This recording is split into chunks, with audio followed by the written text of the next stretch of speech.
Sukhihotu, and a warm welcome and welcome to the Buddhist Mahaviharas Facebook page. We are going live this evening here from the Buddhist Mahaviharas Dhammadana series, and we are still here within the Vesak week. That's why you notice the Buddhist flag behind me. We are still in the Vesak celebratory mood, and in part of the Vesak celebrations, we normally bring on some very distinguished speakers, and we are very glad to tell you that this evening we have a very scholarly and eagerly awaited speaker. He has been with us, I think, a couple of times last year during the pandemic on our Dhammadana series. And it's a good friend of the Buddhist Mahaviharas online Dhammadana series. And now I would like to invite Dr. Sunil Kariyakarawana to join us in the studio. Good afternoon, Dr. Sunil. Good afternoon, Leslie. I noticed there is some internet delay from, I don't know whether it's on your end or my end, but all the same, I think we'll proceed with the program. Yeah. Since we can hear you well enough. Okay. Yeah. Can you hear me? Yeah, we can hear you. But brilliant. I think London there's a bit of rain. Right. So hopefully things will be better during the show with the rest of the evening. Let me quickly read Doctor's profile for those of you who are not very familiar with Dr. Sunil. Now, Dr. Sunil was born in Sri Lanka. He entered the University of Kelaniya near Colombo and obtained his BA honors degrees with a first-class honors in linguistics, literature, and philosophy in 1983. In 1985, he won the Commonwealth Postgraduate Scholarship offered by the Commonwealth Association of Canada, and he completed his master's in theoretical linguistics at the University of Ottawa. In 1987, he was offered a teaching assistantship by the Cornell University in New York, and then obtained his PhD in theoretical linguistics and cognitive studies in 1992. In the same year, he was offered a senior lecturer position by the University of Kelaniya, Sri Lanka, and worked there till April 2000. Then in April 2000, he won 2 international postdoctoral fellowships. One to take up research in child language acquisition by the Rikyo University of Tokyo, Japan, and the other one by the Association of Commonwealth Universities in UK to take up research in clinical linguistics at the University College London. Having completed both research projects in 2002, Dr. Sunil joined the Department of Language and Communication Science, City University of London, teaching clinical linguistics to BSc students. In the same year, he migrated to the UK under the Highly Skilled Migrant Program. Throughout his academic career, he has spent time studying and practicing Buddhist meditation, and Dr. Sunil has been offering meditation to professionals in the government departments in the UK, including NHS and the Home Office. At the Saddhatissa International Centre for Buddhist Studies at Kingsbury, affiliated to the Buddhist and Pali University of Sri Lanka, he taught a diploma course in Buddhism, and in London Buddhist temples and in other faith centers, he had been lecturing and teaching techniques of meditation and mindfulness to help the UK community in their mental health and general well-being. Dr. Sunil is also currently the Buddhist advisor at the St. Michael's College, Cardiff University, and the director of the Kalya Mitra Buddhist Chaplaincy Support Group. Dr. Sunil has been the first Buddhist chaplain to Her Majesty's British Armed Forces for the past 12 years. Now that's quite a feat, and has been working for the Ministry of Defense, providing spiritual and pastoral care to Buddhist personnel across the 3 units of the British Armed Forces and their families and dependents. He's also been part of the recruitment of the Buddhist religious teachers held in Nepal, and presently mentoring the artis in the Brigade of Gurukhas in the UK. Dr. Sunil is the spiritual advisor to the Tri-Services Armed Forces Buddhist Society. His personal and professional interest is providing help and support to the community in the areas of mental health, well-being, through mindfulness and meditation. Just as an added incentive, Dr. Sunil is also an executive governing council member representing the UK to the International Buddhist Confederation in the Asoka missions of India. Now, with such a lengthy CV, we have a very distinguished speaker this evening, and the subject of Doctor's talk this evening, or Dhamma sharing, will be called Understanding Suffering, I presume from the Buddhist perspective, Doctor.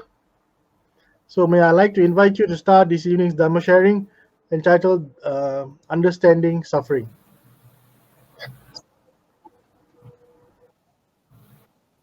Thank you, Leslie.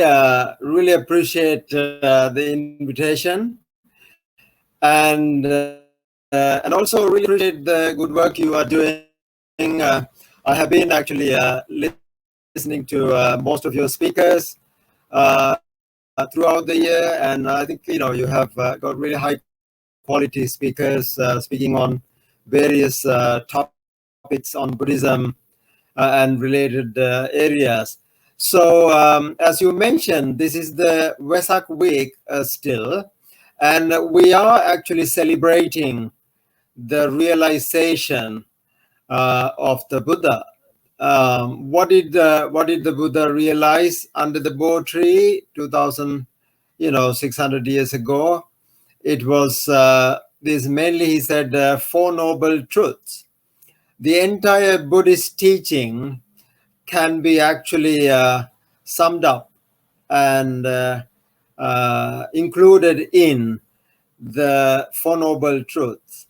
So it's just like the elephant footprint can take in all the footprints of all animals in the jungle. So the same way, the Four Noble Truths can actually does include the entire Buddhist teaching. So today you wanted me to actually speak on on suffering. We all actually go through suffering. We are a suffering humanity. Last 18 months to 2 years now, we have been really suffering a lot through a pandemic and losing a lot of our relatives and loved ones. So we actually immediately seem to think that we do understand suffering.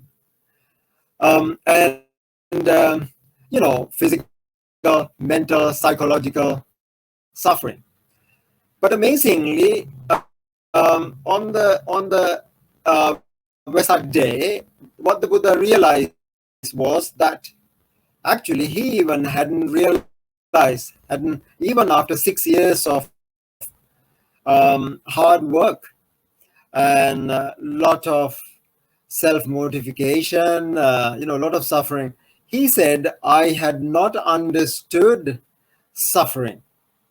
So that's why he said, Pubbe ananusute sudammesu chakkung udapad. He said, Dhamma I arose in me on something that I had not heard before, seen before. So this is a brand new message. And I think this, it is so important that we understand this. We all think that we understand suffering. In many occasions, the Buddha said to the monks, bhikkhus, for not understanding suffering, we have been actually navigating on this sansaric cycle. Chatunnang bhikkhave arya saccanang ananubodha appativeda evamidam digamadhanang sandhavitam sansaritam mamancheva tumhakanch. So,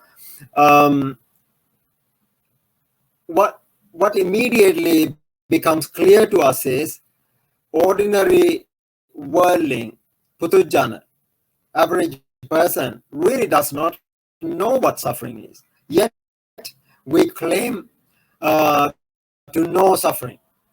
Of course, there is something that we call suffering.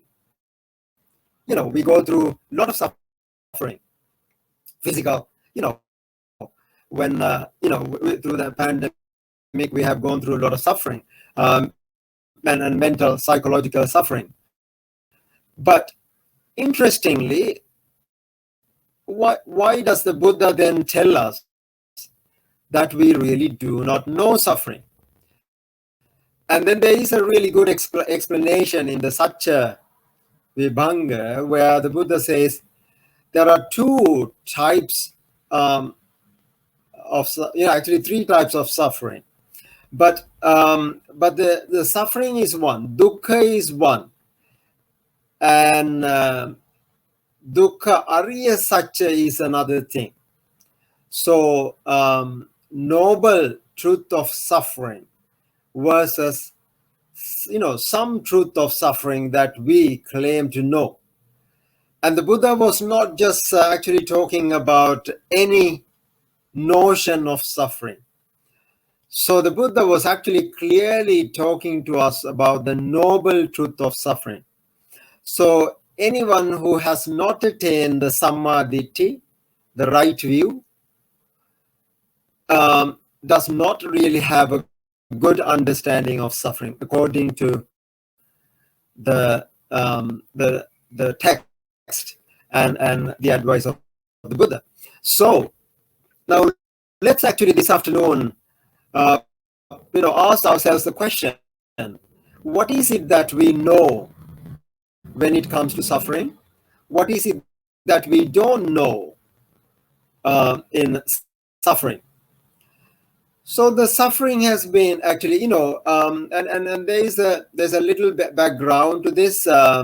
Venerable Jnana Ponika, a veteran monk, who writes the Vision of Dhamma, and he says, to be free from suffering, this wish of all beings is also the origin of religion. So what he basically says is, if there is no suffering in the world, there is no need of religion at all. We follow a religion because there is suffering. So there is suffering is therefore a true statement for us. So but the question is, as I said, what sort of suffering are we talking about? In Buddhism, there are kind of three levels of suffering. What we call dukkha, which is kind of ordinary type of suffering. Viparinama dukkha, the suffering that arises due to change. And these two, we seem to actually know these two, but still the Buddha says, if you do not know the third level of suffering, which is the sankhara dukkha, the suffering of conditioned formation, even our knowledge of the dukkha, the ordinary suffering, and viparinama dukkha, the suffering that arises due to change, is also not complete. So, what is it? What exactly is this sankhara dukkha? That's actually a very big statement. The Buddha says, yankinchi dukkhang sambhoti, sabbang sankhara paccaya. Whatever suffering that we experience is due to the sankharas, the conditioned formations. Now, this is actually a mouthful, a very big word here, sankhara. Again, which really requires 6 months Buddhism course to really unfold what sankhara really is.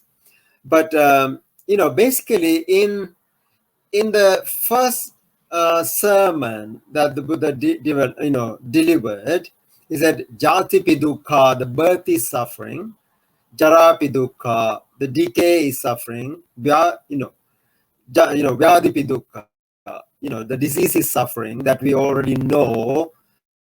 Maranampi dukkha, the passing away, the death is suffering, and he goes on. What one desires, not getting what one desires is suffering. Getting what one does not desire is also suffering. And finally, he says, Sankittena panchupadana kanda dukkha. So in brief, in short, all 5 clinging aggregates are suffering. Now, this actually is the key. If you don't know, if you don't understand, or if you have an erroneous understanding of this, you would not have a clue as to what the Buddha is talking about. We can actually, we could claim that we know that, but if you already know it, we are on the Eightfold Noble Path. We are in the Aryan territory. So, one who attains Samadhi is already an Aryan. So, it is through our understanding of suffering that we actually attain that level. Dukkhe jnana. So, earlier what we had was dukkhe ajnana. Samudaye ajnana, nirodhe ajnana, magge ajnana. So now, our ignorance of suffering, our ignorance of the cause of suffering, our ignorance of the path, or cessation and the path, is that that which keeps us stuck in the samsara. So actually, the first and foremost thing to now realize here is our not knowing the suffering. I mean, if you start off with claiming that we know suffering, and then our chances of really knowing suffering may be very slim. So it is therefore one has to really have the humility to admit and accept that we really do not know suffering, and then investigate. And this is where the really path starts. So, yada niccang tan dukkhang. When it comes to suffering, that which is impermanent is what is suffering. Again, now this is something that we need to unpack. We all think that we know impermanence. We look at the world, we look at the people, we look at things, we look at even pandemic. We see they are changing. Now, that is not the kind of impermanence that the Buddha was talking about. Actually, in the Pali canon, there are many words, anicca, achira, vidura, and the words similar to that. But anicca is not something that we think it is. Now, we are actually looking at the anicca of an existing thing. So the changing, if an existing thing is changing, he says suffering. But of course, when, if you get a disease, for example, a pandemic, COVID-19, and then it is changing, it is not going to be suffering. You are actually going to get rid of suffering. So in one situation, getting the pandemic, getting the COVID may be suffering, but changing or leaving pandemic is not suffering. So the Buddha was not simply talking about something in relation to the world at all. Now, this is where we have really got this anicca wrong. So any sort of impermanence, if we understand clearly, that should lead to suffering. And if you find actually the opposite of, or happiness due to change of your disease, or if you got a cancer, for example, that's a classic case. You cure the cancer, and then that anicca or change has given you a desirable result, not a suffering. So So therefore, yada niccam tam dukkam, that which is impermanent is what is suffering. It, needs to be looked at carefully. So therefore, we should not be looking at, anicca in the ordinary world. But we have to actually dig a little deeper. And this is where the really Buddhism comes handy. The Buddha is not talking about this ordinary worldly things. It is a world-transcending philosophy, world-transcending path. So therefore, the Buddha has a very special name to him, mentioned in the Tripitaka. He called himself Mula Dasavi, one who actually sees the root of the problem. So if we really do not know the root of the problem, root of suffering, root of impermanence, and then our chances of missing is great. So therefore, it is so important that we actually start with some level of humility here. The first and foremost thing to realize is that really we do not know what suffering is. The moment we accept or claim that we know, we are in the territory of ignorance. So what is actually sankhara? Now let's talk a little bit about the sankhara dukkha. Now the first thing the Buddha talks about is the birth is suffering. Now when we talk about birth, we actually are referring to the birth of a baby from the mother's womb. That is not the only birth. As you know, the birth has been defined also as katamanchauso jati, and Venerable Sariputta says jati, sanjati, okkanti, abhinibbati. Now these are kind of 4 different types of birth. And khandanang patu bhavo. Now this is a crucial word. Khanda. Khanda is the 5 khandas that we know. Rupa khanda, the Vedana khanda, Sanya khanda, Sankhara khanda, Vijnana khanda.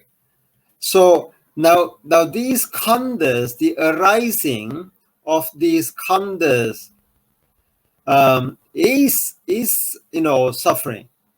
So what does it mean to arise, the rupa, or establish what is called rupa upadana, the clinging aggregates of rupa. Rupa is the form. So now every time we see an individual, for example, we really see an individual, see a person. Now when I see Leslie, I say, oh, this is Leslie. That we have actually attached that physical body to a person, and that we have taken taken in as an existing thing without really realizing that it that we created this through our 5 clinging 5 senses. So where does the world really start?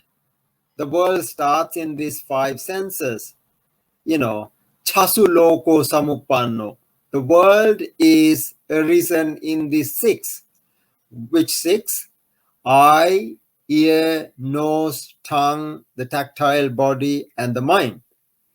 So chasu loko samuppanno, chasu kubbati santava.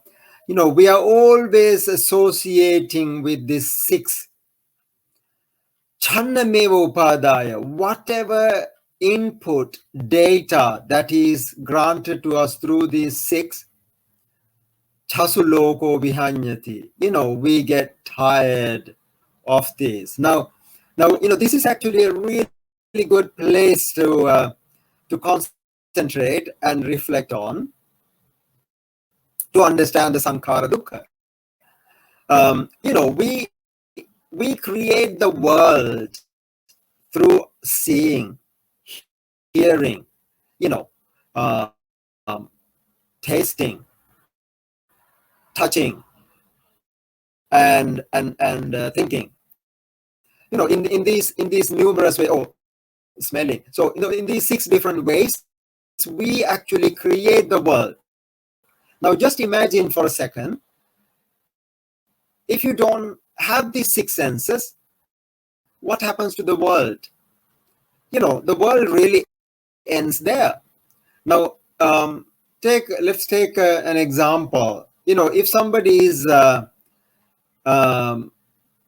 blind by birth, born, blind, and that person does not have the rupas, the forms that are actually seen through the eye.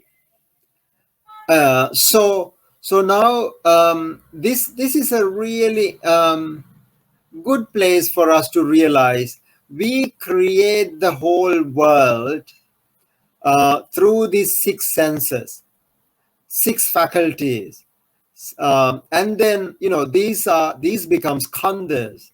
These actually give rise to khandhas. The rupas are formed, the vedanas are formed, the perceptions are performed, the mental volitional formations are formed, and the vijnanas are formed. So the entire 5 clinging aggregates are formed through our 6 faculties, and we actually take this world to exist. And that at the time we are born to this world, we actually even by looking around, we see a world, and we think we are coming to a world already pre-existed. And then even after leaving this world, we are of the view that the world continues. Now this is our ignorance. Now that realization that the Buddha realized that the simple fact of how the world is created by us through our sense faculties, and that is called actually sankharas, the creating sankharas. So what is the source of the sankhara? Avijja paccaya sankhara. All the sankharas are due to our avijja, our not knowing, our ignorance. So to actually to summarize, now what we said was actually the world believes, world thinks, world claims that we know suffering, and the Buddha actually quite contrary to that. The Buddha actually says or challenges us that we don't know suffering. So only one who knows the sankhara, the suffering of conditioned formation, has a clue, has an idea what the suffering really is. The other type of worldly suffering that we are talking about is not noble truth of suffering. Now, what is noble about suffering? What's really noble about suffering is it's in its understanding. It ennobles, knowledge of suffering ennobles us. It is ennobling to know, suffering. It's in its entirety. So therefore, ordinary worldlings, the Buddha says, does not have a clue, does not know what suffering is. and they continue to suffer. They continue to actually get rid of suffering. Now that's another aspect to consider here. Now what do we do about suffering? Now that's a good question to ask. A lot of people think, let's get rid of suffering. Buddhism is not a path to get rid of suffering. Of course, there were many other spiritual paths, religions even at the time of the Buddha, even today, to try to get rid of suffering. Buddhism doesn't go that direction. What the Buddha asks us to do is, dukkhaṃ pariññeyyam. The suffering is to be understood. Dukkha samudayaṃ pahatabbam. The cause of suffering has to be eliminated. Dukkha nirodhaṃ sacchikatabbam.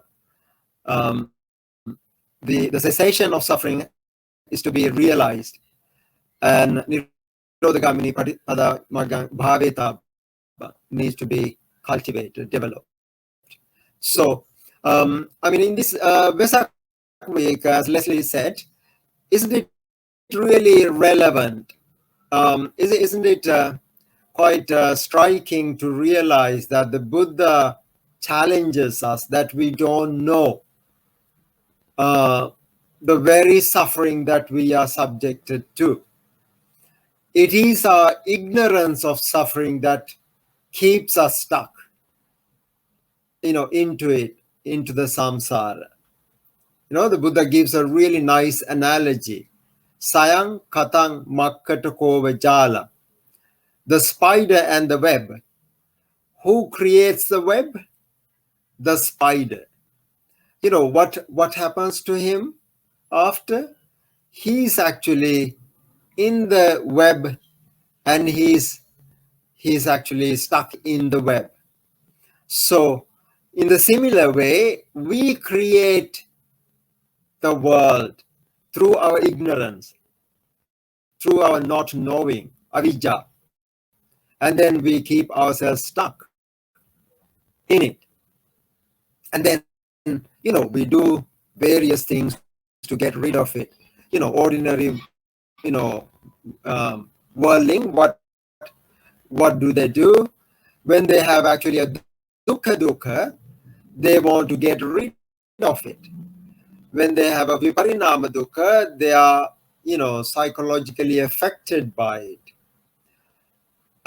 That is because they do not know of the sankhara dukkha, the third level of suffering, the condition, the suffering that arises due to condition formation. So I offer these thoughts to you, and it would be really nice to engage with you.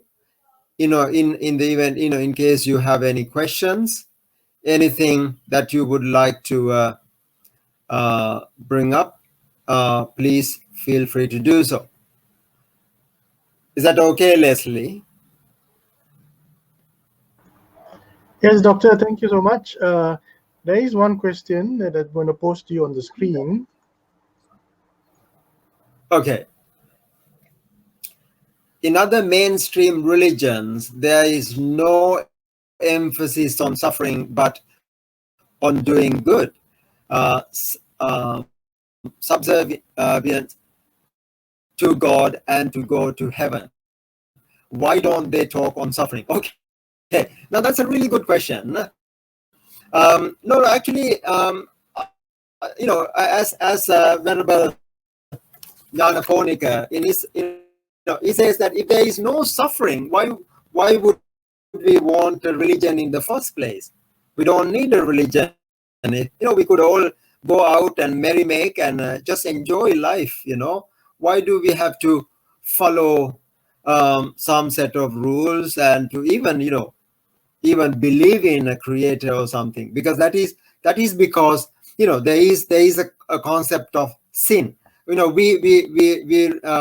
may use actually different words to it, either sin, suffering, or unsatisfactoriness. No. So, but every religion acknowledges, accepts that there is suffering.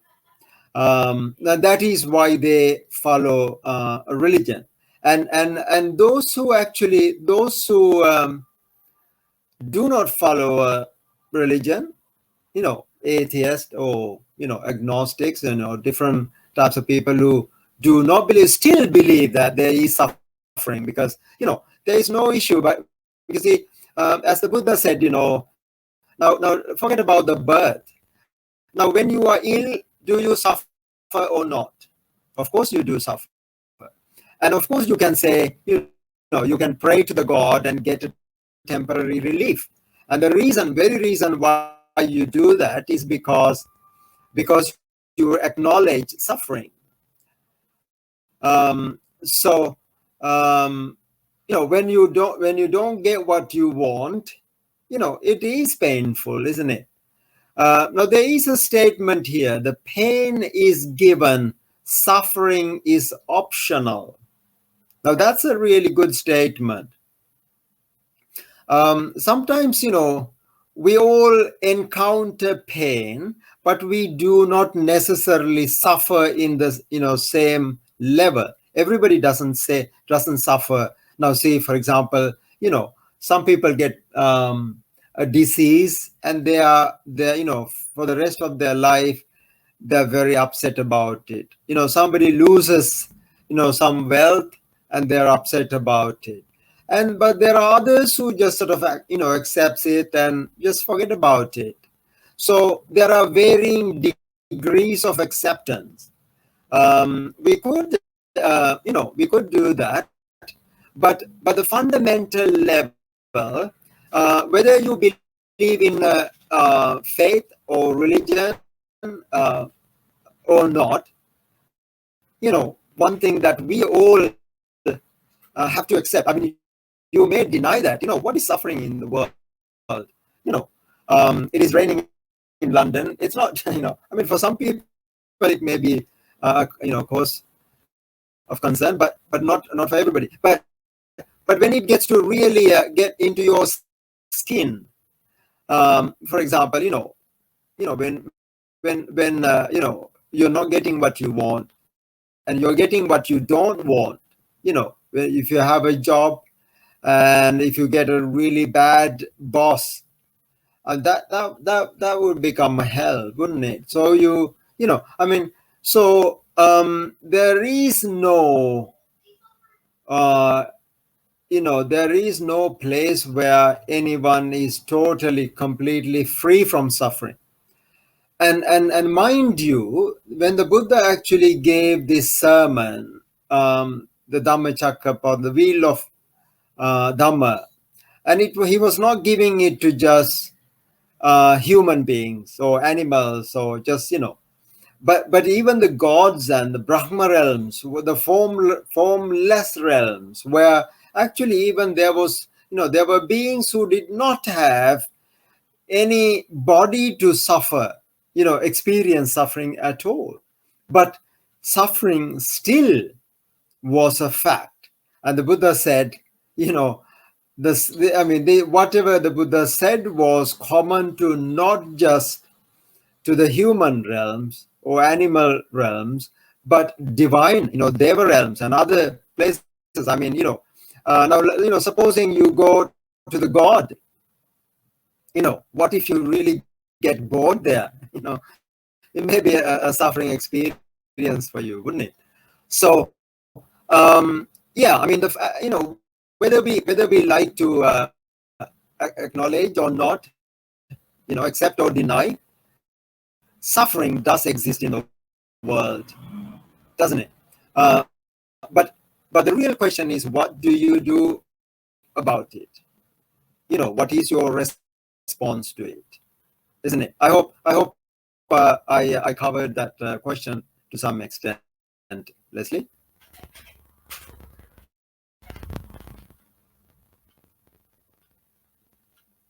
how do we promote anicca, change, and the pain in change in the workplace to make it less painful or depressing? Okay, how do we promote anicca? Well, the anicca, as I said, is not necessarily this sort of change, but change can be, I mean, in the world you can see the change. In the morning the sun rises, and in the evening the sun sets.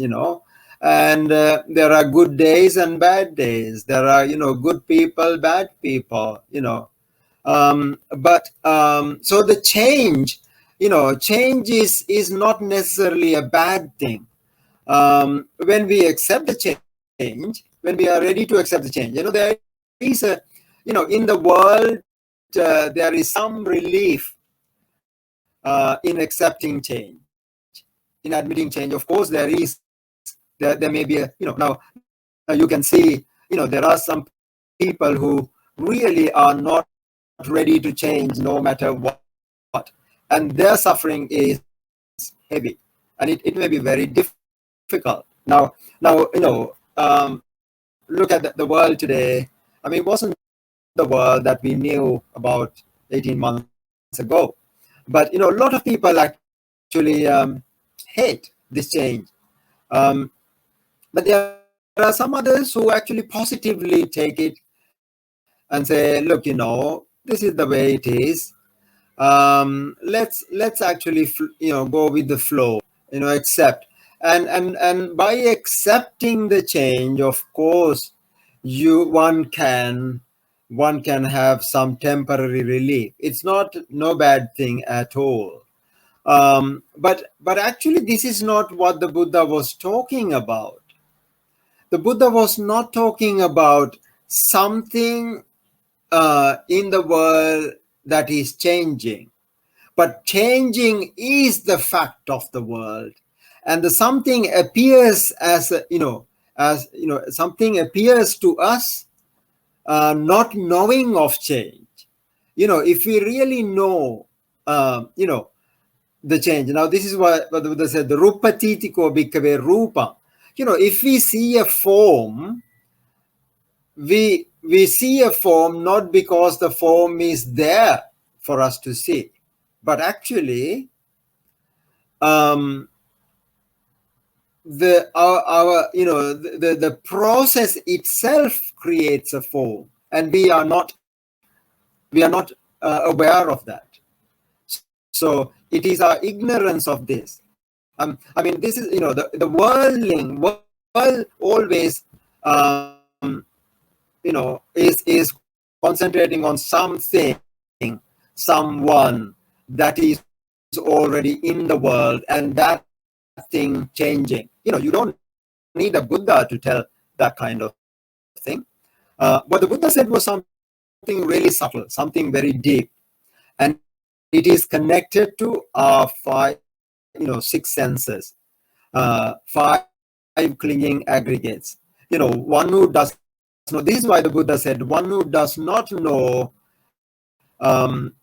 something about this five clinging aggregates, what he called Sankittena Panchupadanaka. In short, all five clinging aggregates are suffering. And that person, accept the world as it is, and accept the time as it is, past, present, future, near, far, internal, external, all of these, desirable, undesirable, all of these are parameters in the world, which actually which is created out of our delusion, our ignorance. So therefore the Buddha was not giving another religion to entertain the world. And what he said, what he realized was a way to transcend, way to go beyond this ordinary world. I mean, this is why really Buddhism gets really interesting, and this is why Leslie and others have to work hard to get more speakers on these platforms and share more Dhamma. Otherwise, we could have just done one talk and finish with it, isn't it? Okay, any more questions, Leslie?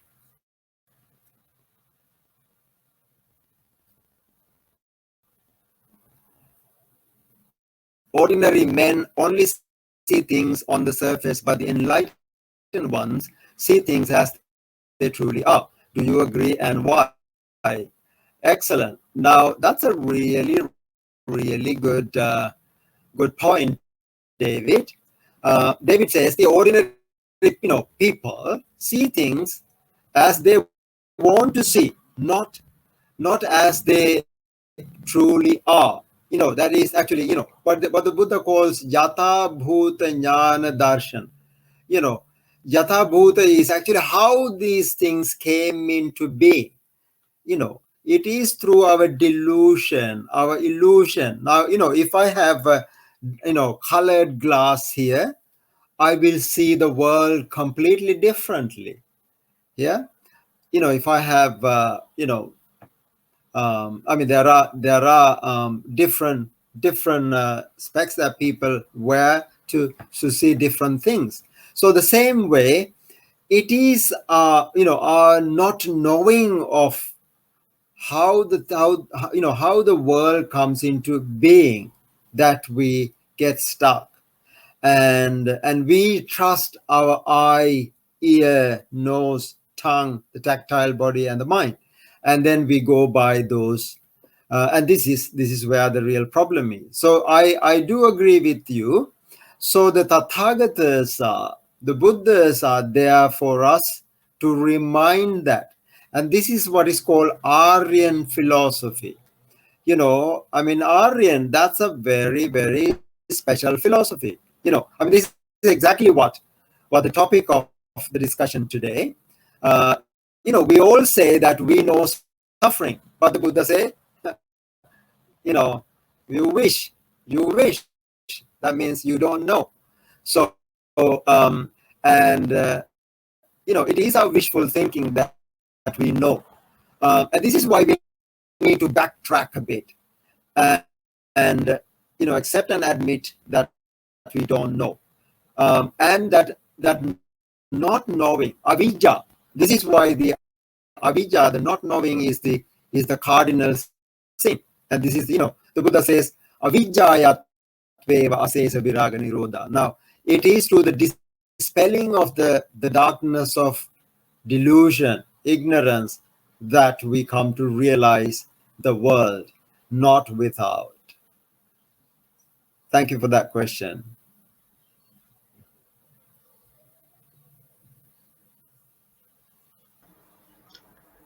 Thank you, Doctor. That was excellent sharing, and I hope Brother David and those who asked the questions earlier were satisfied with the replies by Dr. Sunil. Before we end, we have almost come to almost an hour this evening at our Dhammadana series. But before we end, let me just remind our listeners, this Sunday we have another illustrious speaker. He is a Bhante Professor Indasara Thera, a very experienced professor from Sri Lanka, who will be talking on the Baddeka Ratta Sutta, and basically is how to live in the present and forgetting the past and don't expect on what's happening in the future. So he'll be talking on the Baddeka Ratta Sutta. And next Friday we have another professor, Professor Sumanapala from Sri Lanka, who will be talking on the mission and vision of Buddhism. And then next Sunday we have Bhante from America, Bhante Chandima, who will be talking on the 5 thinking patterns of how to overcome anger. So these are some of the talks that have been lined up for the next couple of days or till next week. And before we end, let me take this opportunity to thank our guest this evening, Dr. Sunil Kariyakarawana. I always try to get your name right, Doctor. It's quite a mouthful. So before we end, let me take this opportunity on behalf of the monks and the computer management of the Buddhist Mahavira for you to take your time off this Friday from your busy schedule. I know you're a very busy person in the UK, and to also our sponsors this evening for sponsoring this Dhamma sharing, and to all the viewers who are following with us this evening. Thank you so much, and looking forward to seeing you in the coming talks. And before we end, let's have a pleasant evening and Sukhi ho to one and all.